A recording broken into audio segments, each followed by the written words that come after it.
নমস্কার বন্ধুরা, আজ আমি আবারও চলে এসেছি আপনাদের জন্য আরেকটি নতুন রেসিপি নিয়ে। তবে বুঝতেই পাচ্ছেন আজ আমি কি বানাবো। এখন বাজার ভর্তি কাঁঠাল চলে এসেছে, মানে এঁচোড়। ছোট অবস্থায় আমরা এঁচোড় বলে থাকি কাঁঠালকে। তো আজকে আমি সম্পূর্ণ নিরামিষভাবে একটু অন্যরকমভাবে কাঁঠাল তৈরি করব, মানে কাঁঠালের একটি পদ রান্না করব, সম্পূর্ণ ইউনিক একটি রেসিপি। তো চলুন দেখি কিভাবে বানানো যায় এই রেসিপিটা। তো দেখুন, প্রথমে আমি নিয়ে নিয়েছি এখানে গোবিন্দভোগ আতপ চাল। তো আতপ চালটা আমি একটু জল দিয়ে ভিজিয়ে রাখলাম, পরে এটাকে ভালো করে ওয়াশ করে নিতে হবে। আর এদিকে দেখুন আমি কাঁঠাল কেটে নিয়ে এসেছি, মানে এঁচোড় কেটে নিয়ে এসেছি, আর আলু। তো আলুগুলো আর এঁচোড়গুলো দেখুন এরকম ডুমো ডুমো করে কেটেছি।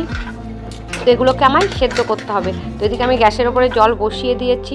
তো জলের মধ্যে আমি কাঁঠাল আর আলুগুলো দিয়ে দিলাম, আর এদিকে দেখুন হলুদ দিয়ে দিলাম। হলুদ দিলে কি হবে, কষটা কেটে যায়, সেজন্য হলুদটা অবশ্যই দিয়ে সেদ্ধ করবেন। তো আমি এটাকে একটু নাড়িয়ে নিলাম। এবার আমি এটা ঢাকা দিয়ে সেদ্ধ করে নেব। এটা সেদ্ধ হোক, তার ফাঁকে আমি কিছু মশলা বেটে নিয়ে আসবো। তো দেখুন এখানে আমি কাজু নিয়েছি, আমন্ড নিয়েছি, আর নিয়েছি পোস্ত, আর কিছুটা লঙ্কা, লাল লঙ্কা, কাঁচা কিন্তু লাল রঙের দেখে আমি নিয়েছি। তো এগুলো আমি বেটে নিই, এগুলো আমি ওর সাথে বেটে নিয়ে আসবো। আর এদিকে দেখুন আমি ঢাকনাটা খুলে দেখে নেব এঁচোড়টা সেদ্ধ হয়েছে কিনা। তো আমি একটা পিস তুলে নিচ্ছি, এঁচোড়ের একটা টুকরো আমি তুলে নিয়ে দেখে নেব। তো দেখুন এঁচোড়টা কেটে যাচ্ছে, তার মানে এটা সেদ্ধ হয়ে গেছে। এবার আমি গ্যাসটা অফ করে আলু আর এঁচোড়গুলো জল ছেঁকে তুলে নেব। আর এদিকে দেখুন আমি কড়াই বসিয়ে দিয়েছি, কড়াইটা আমার গরম হয়ে গেছে। এই কড়াইয়ের মধ্যে আমি তেল দিয়ে দেবো। দেখুন তেলটা আমার গরম হয়ে গেছে, এই তেলের মধ্যে আমি আলুগুলো ভেজে নেব। আলুগুলোতে যেহেতু হলুদ দেওয়াই রয়েছে, আমার নতুন করে হলুদ দিতে হবে না।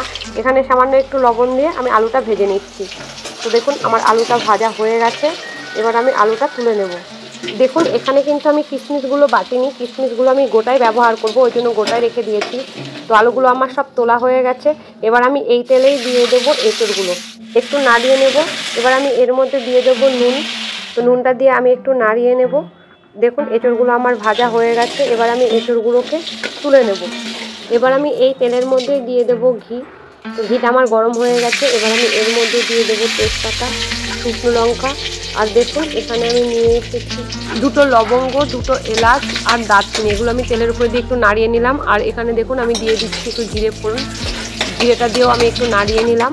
এবার আমি এর মধ্যে দিয়ে দেবো যে চালটা আমি ভিজিয়ে রেখেছিলাম, সেই চালটা আমি ভালো করে ওয়াশ করে নিয়েছি 3-4 বার, তারপরে আমি চালটা ব্যবহার করছি। তো চালটা দিয়ে আমি একটু নাড়িয়ে নেব। এবার আমি এর মধ্যে দিয়ে দিচ্ছি কিছুটা কাজুর টুকরো আর কিশমিশগুলো, কিশমিশ আর কাজু দিয়েও আমি একটু নাড়িয়ে নেব। এবার আমি যে মশলাটা করে নিয়ে এসেছিলাম সেই মশলাটা এর মধ্যে আমি দিয়ে দিলাম, একটু নাড়িয়ে নেব। এবার আমি এর মধ্যে দিয়ে দিচ্ছি ধনের গুঁড়ো, দিয়ে দিচ্ছি জিরের গুঁড়ো, আর দিয়ে দেবো নুন আর হলুদ। এবার আমি এই বাটিটা ধুয়ে যে মশলাটা রেখেছিলাম, ওই বাটিটা ধুয়ে একটু জল দিয়ে দিলাম। এবার আমি মশলাগুলো ভালো করে কষিয়ে নিতে হবে। তো দেখুন মশলাগুলো আমার কষানো হয়ে গেছে। এবার ভেজে রাখা এঁচোড় আর আলুগুলো আমি এর মধ্যে দিয়ে দিলাম, এটা দিয়েও আমি ভালো করে কষাতে হবে। তো দেখুন এটা আমার কষানো হয়ে গেছে। এবার আমি এর মধ্যে দিয়ে দিচ্ছি 1 বাটি দুধ। এটা আমি দুধ দিয়ে করব, আপনারা চাইলে কিন্তু পুরো দুধ দিয়েও করতে পারেন, আবার দুধ জল মিশিয়েও করতে পারেন। আমি এখানে দেখুন 1 বাটি দুধ দিয়ে দিলাম। দুধটা আমি ভালো করে মিশিয়ে নেব। মেশানোর পরে আমি এখানে দেখুন আরেকটু দিয়ে দিচ্ছি 1/2 বাটি জল। আপনারা চাইলে কিন্তু রান্নাটা শুধু জল দিয়েও করতে পারেন, সেক্ষেত্রেও খারাপ লাগবে না খেতে। তো যাই হোক আমার এটা দেওয়া হয়ে গেল। এবার আমি এটা একটু ঢাকা দিয়ে রেখে দেবো। তো আমি এটা ঢাকা দিয়ে রেখে দিলাম 10 মিনিটের জন্য। 10 মিনিট পর আমি চলে এসেছি। দেখুন ঢাকনাটা খুলে আমি একটু নাড়িয়ে নিচ্ছি।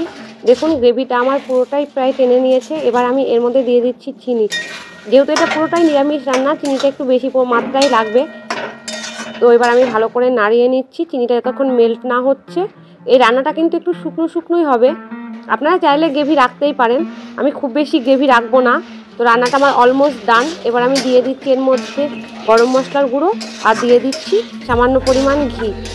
তো দেখুন এটা আমি ভালো করে মিশিয়ে নিচ্ছি। এবার আমি এটা একটা পাত্রের মধ্যে সার্ভ করে নেব।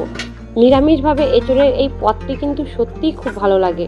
আমি আশা রাখবো আপনারা অবশ্যই একবার এটি বাড়িতে ট্রাই করবেন, আর পরিবারের সকলে মিলে এটি খাবেন। এটি ভাত, রুটি বা লুচি যাই দিয়েই খান না কেন সত্যি খুব ভালো লাগবে। অ্যাকচুয়ালি আজকে আমি ভাতই করতাম, তো আমি খিচুড়ি করেছি। তো খিচুড়ির সাথেও কিন্তু এই পদটি খারাপ লাগবে না, এই পদটি খেতে ভালোই লাগবে।